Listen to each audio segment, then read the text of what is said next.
Pemirsa, perdagangan saham di Bursa Efek telah dibuka. Kita akan mencermati kinerja perdagangan saham hari ini.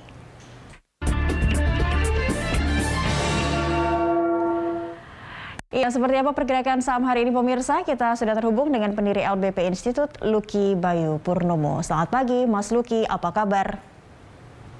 Kabar baik, selamat pagi, salam sehat. Baik, salam sehat.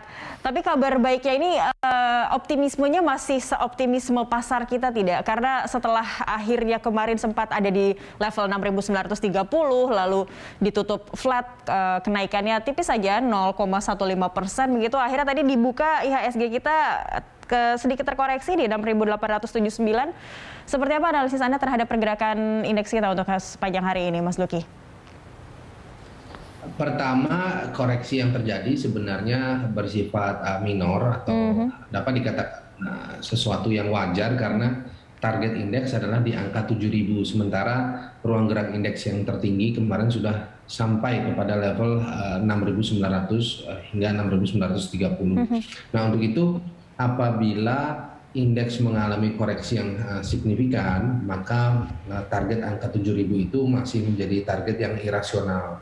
Tetapi apabila indeks ada di angka koreksi yang relatif rendah atau relatif kecil, maka target 7.000 menjadi target yang rasional. Nah, untuk itu saya masih melihat bahwa indeks memiliki ruang pertumbuhan untuk menguji target tertinggi di angka 7.000 dalam jangka menengah. Nah, untuk jangka pendek sendiri, indeks masih bergerak pada kisaran angka 6.930 hingga 6.950 sebagai angka tertinggi, dan ruang gerak terendah atau bottom line itu ada di angka 6.889. Lebih jauh daripada indeks, saya melihat bahwa sentimen di global atau di ruang lingkup global masih cukup minim karena data pertumbuhan ekonomi, kemudian data perolehan inflasi itu sudah diumumkan pada periode sebelumnya. Artinya kekhawatiran pasar terhadap tingginya inflasi di Amerika, kemudian kekhawatiran terhadap FOMC meeting yang akan dilaksanakan dengan berbagai macam keputusan dari The Fed itu masih menjadi sesuatu yang dikesampingkan oleh pelaku pasar, dan pasar sekarang hanya melihat kinerja komoditi sebagai perhatian utama. Baik, memang sentimen dari domestik dan juga komoditi ya sebenarnya yang paling signifikan mempengaruhi pergerakan indeks kita. Global dikesampingkan dulu begitu ya. Sejumlah analis juga menganalisis demikian. Lalu kalau melihat angka atau level IHSG saat ini, akankah seoptimis apa untuk kembali pecah rekor begitu, dan adakah antisipasi terhadap profit taking untuk para pelaku pasar sendiri? Pertama, saya masih melihat potensial upside atau ruang pertumbuhan terhadap indeks harga saham gabungan tetap di angka 7.000. Nah, ada beberapa parameter ya, ada beberapa parameter yang menjadi pertimbangan. Yang pertama adalah kita menyimak bersama hasil perolehan rapat Dewan Gubernur sebelumnya dengan tetap ditahannya suku bunga di angka 3,5%. Itu menjadi salah satu clue bahwa domestik atau sentimen domestik masih ada dalam kendali atau masih ada dalam jangkauan yang sangat prudent, yang sangat hati-hati. Kemudian yang kedua, perolehan angka PDB kuartal keempat tahun 2022 yang ada di angka 5% juga mencerminkan adanya economic recovery atau pemulihan ekonomi. Nah, itu yang dapat menjadi sentimen secara berkesinambungan terhadap indeks harga saham gabungan untuk tetap menguji level 7.000. Di lain sisi, harga minyak dunia yang sempat menguji level 91 US dollar per barrel, kemudian harga emas yang sempat menguji level 1.820 US dollar per troy ounce, itu menjadi katalis yang memang dapat mendorong volatility. Nah, untuk itu sektor-sektor yang dapat diperhatikan antara lain adalah sektor pertambangan.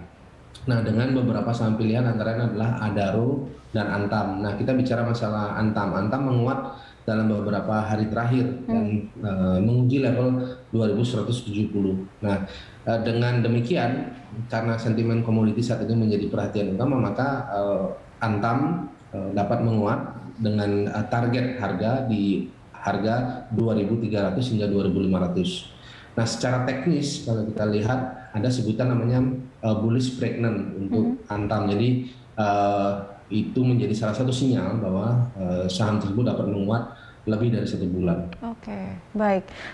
Ini selain kita kembali ke IHSG yang cetak rekor, kalau IHSG cetak rekor, kapitalisasi pasar ini juga sempat cetak rekor pada perdagangan Jumat pekan lalu. Faktor-faktor apa saja yang mempengaruhi kenaikan ini? Pertama, capaian angka IHSG kalau kita simak dalam perjalanan tahun 2021 itu ada di angka 6.696. Artinya angka tertinggi sepanjang sejarah yang pernah diuji indeks pada tahun lalu itu sampai di angka 6.696. Nah, dengan capaian indeks mencetak rekor baru pada awal bulan Januari, kemudian sampai saat ini ada di bulan Februari dan kembali mencetak rekor. Hal tersebut menjelaskan adanya apresiasi pasar. Artinya apa? Satu, adanya peningkatan likuiditas. Kemudian yang kedua, adanya peningkatan volume transaksi. Kemudian yang ketiga, adanya peningkatan volatility. Kemudian yang keempat, adanya satu pandangan terhadap bagaimana pasar benar-benar memperhatikan momentum, bukan saja karena Januari effect, tetapi memang mereka melihat bahwa momentum di tahun 2022 adalah momentum untuk melihat saham-saham yang memiliki sentimen terhadap underlying, antara adalah energi dengan beberapa produk turunan seperti minyak mentah, kemudian batu bara, nikel, kemudian turunan berikutnya adalah CPO. Baik, kita ke saham Mas Luki. Ini memasuki musim dividen, apa yang perlu diperhatikan oleh pelaku pasar? Pertama, untuk earning season, ya, jadi untuk musim pembagian dividen, saya melihat bahwa sebenarnya pelaku pasar memperhatikan emiten-emiten yang memiliki prestasi pemberian dividen dalam 3 bulan terakhir, maksud saya dalam 3 periode terakhir, ya, itu yang pertama. Nah, untuk itu emiten-emiten mana yang memang memiliki potensi untuk memberikan dividen, antara adalah emiten-emiten yang memang terapresiasi secara sektoral, ya, antara adalah sektor energi, kemudian miscellaneous industry, kemudian berikutnya adalah perbankan. Nah, perbankan ini menjadi salah satu sektor yang menarik karena apa? Sudah hampir 2 tahun ini rupanya sektor perbankan mampu mengendalikan resiko, mampu mengelola resiko terhadap apa? Terhadap keadaan yang terjadi, yaitu COVID-19 yang memang sampai saat ini masih menjadi problematika. Nah, ini itu dengan kemampuan kinerja sektor, maka dividen ada di 3 sektor tersebut. Dan rencananya ini BCA juga akan tebar dividen ini bulan depan. Apa yang perlu diperhatikan bagi para pelaku pasar yang masuk di BBCA?